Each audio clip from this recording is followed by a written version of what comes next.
ओम नमः शिवाय महारुद्राय हे बाबा धवलेश्वराय बालालिंग महाप्रभु दीपम यदि परम ब्रह्म दीपम यदि जनार्दन दीपहरतु मे पाप पूजा दीप नमस्तुते धवलेश्वराय बालालिंगाय नमो नमः।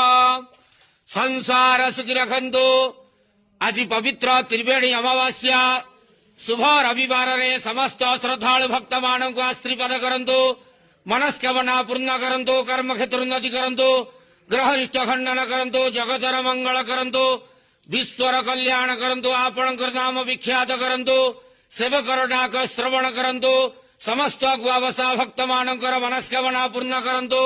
जो जो भक्त माने आपण पाखरे मानसिक रखिछंती तांका मानसिक पूर्ण करंतु। बाबा धवलेश्वराय नमो नमः। संसार सुखी रखंतु आनंद केवार हरि बोलो।